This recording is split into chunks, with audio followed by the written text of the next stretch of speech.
ఓం శ్రీ గురుభ్యో నమః.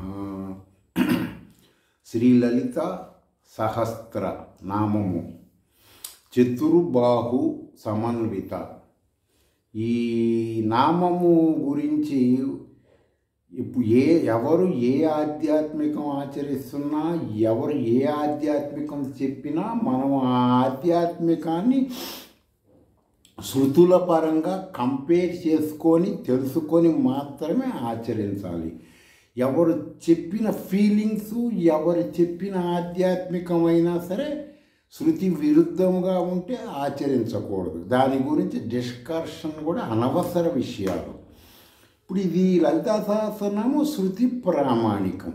వసిన్యాది వాగ్దేవతలు అనబడే ఋషికలు పర పశ్యంతి మధ్యమ వైఖరి రూపం అంటే 4 రూపములతో వాక్కు ఉంటుంది. ఆ వాక్కు నాభిలో ఒక రూపము, నువ్వు ఒక మనిషి గురించి ఆలోచించగానే ఒక రూపము, కంఠములోంచి వచ్చేది ఒక రూపము, ఈ విధంగా 4 రకాలుగా వాక్కు వస్తుంది. అందుకనే ఏమంటారు, ఏది మాట్లాడితే అది చెయ్యాలి, ఏది చేస్తే అదే మాట్లాడాలి. ఒకటి లోపల పెట్టుకొని ఒకటి బయట మాట్లాడటం వలన తీవ్రమైన కర్మ ఫలితాలు వస్తాయి అని చెప్పి శాస్త్రవచనం. సరే, ఇప్పుడు ఈ లలితా సహస్రనామాన్ని ఎవరు చెప్పారు? మధ్యమ వైఖరి రూపములు. వాళ్ళు ఎవరండి? ఏంటంటే వసిన్యాది వాగ్దేవతలు అనబడే వాళ్ళు వివరించారు. ఇప్పుడు గూఢార్థంగా తీసి చతుర్బాహు 4 బాహువులు కదా. మనిషికి 2 చేతులే ఉంటాయి. ప్రపంచంలో ఎవరికైనా 2 చేతులు ఉంటాయి, 4 చేతులు ఉండవు కదా. మరి ఇక్కడ 4 చెప్పంగా చాలామంది ఏమంటారు, శృతి విరుద్ధంగా మనం మాట్లాడకూడదు కాబట్టి యథార్థం చెప్పుకోవాలి కదా. 4 చేతులు అంటే ఏంటి? ఒక చేతితో అవి ఇస్తుంది, ఒక చేతితో ఇవి ఇస్తుంది, ఒక చేతితో కట్టలు ఇస్తుంది, ఒక చేతితో డైమండ్స్ ఇస్తుంది, ఒక చేతితో ఇవన్నీ ఆహార నిమిత్తం మాట్లాడే మాటలుగా ఉంటాయి అన్నమాట. ఏదైనా శృతి ప్రామాణికంగా తీసుకుంటే 4 బాహువులను వచ్చేసి వర్ణ వ్యవస్థగా. ఏ వర్ణ వ్యవస్థ అండి? మళ్ళీ మీరు కులాలను తీసుకోకూడదు. శృతులలో ఎప్పుడు ఎవరు ఏ ఆధ్యాత్మికం చెప్పినా మీరు పశుభావన కలిగిన కుల వ్యవస్థను తేకూడదు. గుణ కర్మలతో కుల వ్యవస్థను తీసుకురావాలి. ఇక్కడ ఈ విధంగా 4 బాహువులంటే 4 వర్ణ వ్యవస్థలుగా భావించాలి. కొంతమంది శ్రీ విద్యా గురువులు ఏం చెప్తారంటే మనసు, బుద్ధి, చిత్తము, అహంకారం అనే 4 చెప్తారు. ఇంకొంతమంది శ్రీ విద్యా గురువులు ఏం చెప్తారు? స్థూల శరీరము, సూక్ష్మ శరీరము, కారణ శరీరము, మహాకారణ శరీరము అని చెప్తుంటారు. ఇవన్నీ కూడా తీసేయటానికి వీల్లేని విధముగానే ఉంటాయి శృతుల పరంగా. వీళ్ళు చెప్పినవన్నీ వాస్తవాలే. ఎవరి యొక్క ఆలోచనను బట్టి వాళ్ళు చెయ్యాలి. ఏం ఆలోచన అండి అంటే, ఇప్పుడు వాళ్ళు చెప్పింది మీ స్వానుభవంలోకి వచ్చినప్పుడు నువ్వు తీసుకోవాలి. 4 తీసుకోవాల్సినవి ఉంటాయి.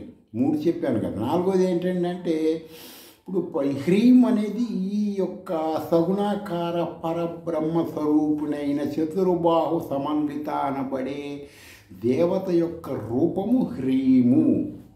కాబట్టి అది పక్కన పెట్టేసేది కొద్దిసేపు పెట్టి, మరి 4 బాహువులు ఉన్నాయండి. ఇక్కడ నామాన్ని బట్టే మీకు వివరణ ఇస్తున్నాం. టోటల్ బాడీ గురించి మంత్రశాస్త్రపరంగా ఇవ్వట్లేదు. చతుర్బాహు సమన్విత అనే దాని గురించి వివరణ.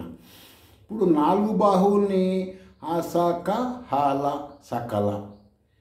ఎన్ని అక్షరాలు అయినాయండి? ఆసాక హాల సకల. అప్పుడు 8 అక్షరాలు అయినాయి. 8 అక్షరాలు. తర్వాత వచ్చేసి 2 చేతులుగా భావించాలన్నమాట. అంటే 2 కూటాలు వచ్చినాయి. అసాక హాల ఒక కూటము, సకల ఒక కూటము. మీకు గతంలో నేను చెప్పిన శ్రీ విద్య, ఈ పంచదశి అనబడే శ్రీ విద్య పరంగా చేసిన ఋషులు, విష్ణువు, త్రిమూర్తులు వీళ్ళ పరంపరలో చెప్పినప్పుడు ఇవన్నీ ఉన్నాయి. అందులో చూసుకోండి కావాలంటే. అసకహాల అనేది ఒక చెయ్యి, సకల అనేది ఒక చెయ్యి అయింది. సరేనండి, మరి ఇంకా ఇంకోటి చెప్పండి అంటే, ఇంక మిగతా 2 చేతులు ఉన్నాయి కదా. అసకాల ఫస్ట్ చేతి కాసాక హాలా చెప్పాను, అర్థమైందండి. ఇటుపక్క చెప్పిన దానికి ఆసాకల అంటే హా లేదు, కయ్యే ఈలా, హ్రీంకారం లేదు. ఈ విధముగా ఈ 4 చేతులని కొంతమంది బాగా డెప్త్ ఉపాసనా పరులు, ఆత్మజ్ఞాన పరంపరలు ఉండేవాళ్ళు చెప్తుంటారు. కాబట్టి ఇవి 4 బాహువులుగా ఈ యొక్క దేవతని మనం ఎంతసేపు చూసినా కూడా శ్రీ విద్యాపరంగానే ఊహించుకోవాలి. మరి కరెక్టేనండి, ఆమె ఎంత ఊహించుకున్నా ఏం ఉపయోగం మాకేముంటుంది? మాకేదో సమస్యలు ఉన్నాయి, మొగుడు పేడాలు గొడవలు ఉన్నాయి, రూపాయి కావాలి, ఆమెకి ఎన్ని చేతులు ఉంటే మాకెందుకు? ఆమె 100 చేతులు ఉన్నాయండి, ఎన్ని ఉన్నా మాకేంటి? ఏంటండి మాకు రూపాయి కావాలంటే దానికే ఇవన్నీ చెప్పేది కూడా. ఇప్పుడు ఈ నామానికి కఠోపనిషత్తు ప్రామాణికంగా ఏం చెప్తుందంటే, కఠోపనిషత్తు ఋతం పిబనౌ సుకృతస్య లోకే గుహాం ప్రవిష్టౌ పరమే పరార్ధే ఛాయా తపౌ బ్రహ్మవిదో శ్రీవిద్యే వదంతి పంచాజ్ఞ యో యోచ త్రినాచ కేతాః.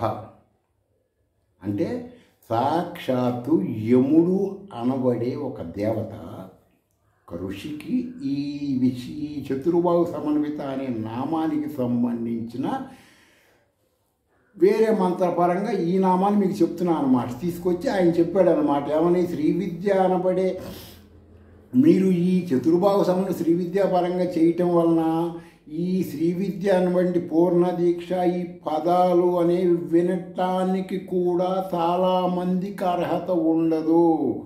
ఎంతసేపు తిరగటం వరకే వాళ్ళ పని.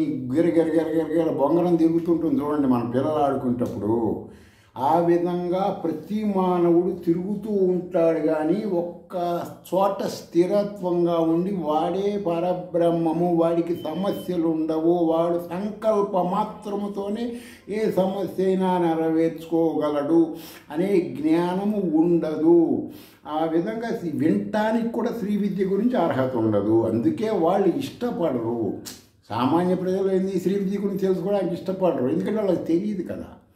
ఈ యొక్క వాడు పరబ్రహ్మం వాడికి తెలియదు కదండి. వాడు అంతసేపు పడేమనుకుంటున్నాడు, నా గొడవలోనే నా సమస్యలు ఇవి అని వీడు క్రియేట్ చేసుకున్న వాటి గురించే మాట్లాడతాడు. వాడు ఈ జ్ఞానం తెలిసినప్పుడు వాడికి అసలు ఏ విధమైనటువంటి ప్రాబ్లమ్స్ ఉండవు. వాడిని సంకల్పంతోనే నెరవేర్చుకోగలడు, ఆ ప్రాబ్లమ్స్ నిర్వహణ చేసుకోగలడు. కొందరికి విన్నా అర్థం కాదు ఈ శ్రీ విద్య గురించి. అసలు దీని గురించి సరిగ్గా వివరంగా చెప్పే గురువు దొరకటమే దుర్లభము. ఈ మాట ఎవరు చెప్తున్నాడండి? యముడు చెప్తున్నాడు, నేను చెప్పట్లేదు. కఠోపనిషత్తు యముడు చెప్తున్నాడు. శ్రీ విద్య గురించి వివరంగా చెప్పే గురువే దొరకరు. ఎందుకు దొరకరంటే వాడు ఆత్మజ్ఞానం అంతసేపు వాడు అలౌకిక స్థితిలో ఉంటాడు, కానీ ఇవన్నీ తలకాయని ఇప్పుడు మనకెందుకు ఎవడాడు సత్యం మనకి అనుకుంటాడు. అలాంటి స్థితిలో ఉంటారు వాళ్ళు. తర్వాత ఎందుకంటే నేనే పరబ్రహ్మమని స్థుతి ప్రామాణికంగా శ్రీ విద్య ద్వారా తెలుసుకున్న గురువు ఎవరితో మాట్లాడడానికి ఇష్టపడ్డు ఈ భూలోకంలో ఏ ఆధ్యాత్మిక కర్మ చేసినా ఫలితము అనిత్యము అని చెప్తున్నాడు ఆయన. ఎవరికి? ఋషికి. ఋషి అడిగాడు మంత్రసాధన ద్వారా ఆయన్ని ఇంటర్నల్గా వచ్చాడు మనసులోకి. రాగానే మరి ఏంటండి పరిస్థితి ఏంది? నేను ఎన్నో తిరుగుతున్నాను, ఎన్నో చేస్తున్నాను, జపాలు చేశాను, సిద్ధాంతులు, అవధూతలు, బాబాలు, ఫకీర్లకి వీళ్ళకి చెయ్యని సేవ లేదు. మొత్తం ఆస్తులన్నీ ఆర్థిక కర్పూరంలోని ఆ గోడ బగలు కొట్టాను, ఈ గోడ బగలు కొట్టాను, వాస్తు పురుషుడు చెప్పిన ప్రకారం ఆయన ఎట్ట పడుకుంటాడు, ఎటు కూర్చుంటాడు, ఆ ప్రకారం పెట్టాను ఇల్లు అని చెప్పి అన్నీ చెబుతుంటాడు. చెబితే ఇవన్నీ అనిత్యం రా, ఇవి అనిత్య ఫలితాలు, నువ్వు ఎన్ని చేసినా ఉపయోగం లేదు. కాబట్టి మరి ఎట్లా అంటే దీని శ్రీ విద్య ఆత్మజ్ఞాన తత్వము లభించదు నువ్వు ఇవన్నీ చేయటం వలన. నీకు అసలైంది తెలియదు. ఊరికే నువ్వేం చేస్తావంటే హోటల్కి వెళ్ళావు, వాడు ఎంతసేపు వాడు పెట్టిన పనికిరాని బియ్యం తినడానికి అలవాటు పడ్డావు. నువ్వు కొత్త హోటల్కి వెళ్ళావు అనుకో, మంచి బియ్యం పెట్టినా నీకు అసలు అవి నచ్చవు అన్నమాట. ఆ విధంగా ఉంటుంది. ఆత్మవిద్య అనేది సత్యము నిత్యము అని చెప్పి యముడు వివరంగా చెబుతాడు. నేను అజ్ఞానం అవిద్యాపరుడుగా ఉండి, ఎవరండి అజ్ఞాన విద్యాపరుడు అంటే? యముడు. ఆయన స్వయంగా చెబుతాడు, నేను అజ్ఞానం విద్యాపరుడుగా ఉండి ఈ యొక్క అగ్ని చైనం అనబడేటువంటి కొన్ని చేశాను, దానివల్ల నా కర్మ ఇలా గాలి ఈ దేవతా స్థితికి వచ్చింది, దీని తర్వాత మళ్ళీ కర్మ పడుతుందో నాకు. కాబట్టి నువ్వు ఆత్మజ్ఞానం తెలుసుకోవాలి. చతుర్బాహు సమన్విత అనబడేది 4 రకములైన ధర్మ అర్థ మోక్ష కామ్యములు ఇవ్వగలిగిన మంత్ర సాధన ఆయన, అది టాపు అని చెప్పి. మృత్యుదేవత అనబడే పదవి నేను ప్రస్తుతం పొందాను, ఈ తర్వాత మళ్ళీ ఏ లోకంలో ఎట్లా పుడతానో ఏమో తెలీదు, అందుకని నేను దేవతనయ్యాను ఈ జన్మలో. నువ్వేదో ఒక మానవుడికి మాత్రమే గోల్డెన్ ఛాన్స్ ఉంది నాయన. దేనికండి గోల్డెన్ ఛాన్స్ అంటే వాడు పరబ్రహ్మ జ్ఞానం కోసం తెలుసుకోవటానికి. వాడు పరబ్రహ్మ అని వాడు తెలుసుకుంటే వాడికి సమస్య ఉండదు. ఎట్లా తెలుస్తుందండి పరబ్రహ్మ జ్ఞానం అంటే? శ్రీ విద్య ద్వారా తెలుస్తుంది. మరి శ్రీ విద్యలోకి మేము రాలేమండి, మాకు భార్య పిల్లలు సంసారం ఉద్యోగాలు అనేకం ఉంటే లలిత సహస్రనామం తెలుసుకో. శబ్దార్థ జ్ఞానంతో గురువు దగ్గరికి వెళ్ళి ఒక మండలం రోజులో ఒక 20 రోజులు పొద్దునే వెళ్ళి ఒక గంటసేపు ఉండి రోజుకు ఒక 20 నామాలు రోజుకో 30 నామాలు నేర్చుకున్నాం అనుకో, అప్పుడు నీకు ఏ విధమైన సమస్యలు ఉండవు కదా. అదే లలిత సహస్రనామం చేసుకుంటే సమస్యలు ఉండవు. శృతులు చెప్పినాయి కదా, శృతులు చెప్పినప్పుడు నమ్మాలి కదా. రాజ్యాంగం చెప్పిన ప్రకారమే న్యాయస్థానాలు తీర్పులు ఇస్తారు, కానీ నువ్వు నేను చెప్పినట్టు తీరు కదా. అట్లాగే శృతుల ప్రకారం దేవతలు ఎవరైనా సరే నువ్వు ఏది చేసినా చేయాలి కదా. నీకు సమయం మించిపోకుండా దృశ్య ప్రపంచ ఆధ్యాత్మిక క్రియలు కర్మలకు లొంగకుండా శృతులు చెప్పిన ఆధ్యాత్మికం ద్వారా మాత్రమే నీకు వాస్తవమైన తెలిసి నీలో ఉన్న కంప్లీట్ బయటకు వస్తుంది. లేకపోతే మటుకు నువ్వు ఈ బయట ఎన్ని ఆధ్యాత్మికలు ఆచరించినా తర్వాత ఉండదంటే, దీనికి ఏదన్నా ఒక చిన్న వివరణ ఇంకొంచెం క్లారిటీగా చెప్పండి అని ఆ ఋషి అడిగితే యముడు చెప్తాడు.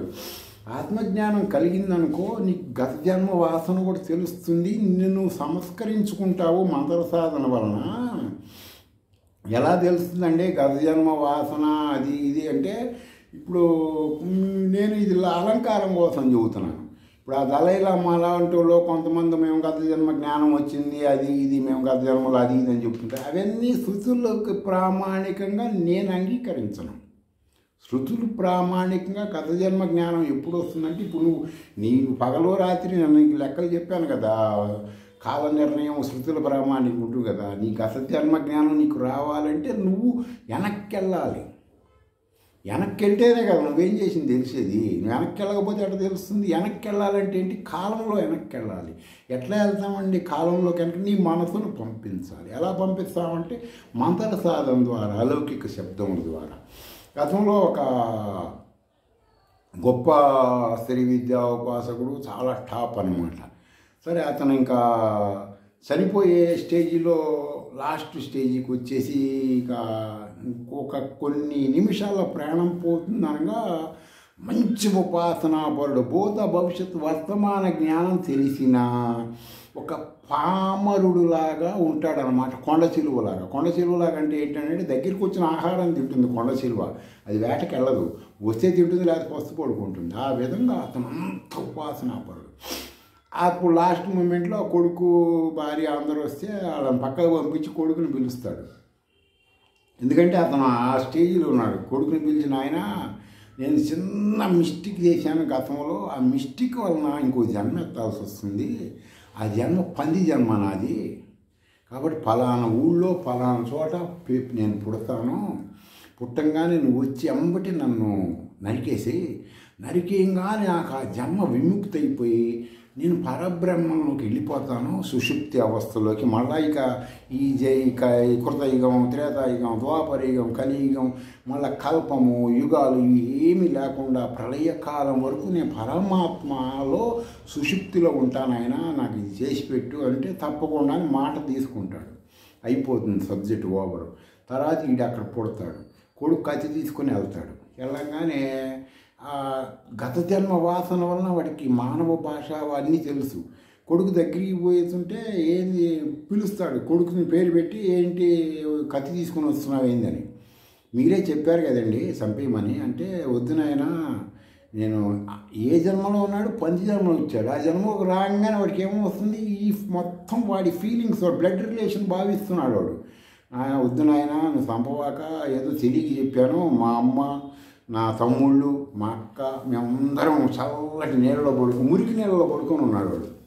మురికి నీళ్ళలో ఉండి చల్లగా ఉంది, నాకు బయట వేడిగా ఉంది, నన్ను చంపేసి ఎట్టనాయన, ఏదో అజ్ఞానం ఆ విచ్చితో చెప్పాను, చంపవాక అది ఇది దండం పెడతానంటాడు. కొడుకు వెళ్ళిపోతాడు. ఇలా 10 జన్మలో ఉంటాడు సత్యదాకా.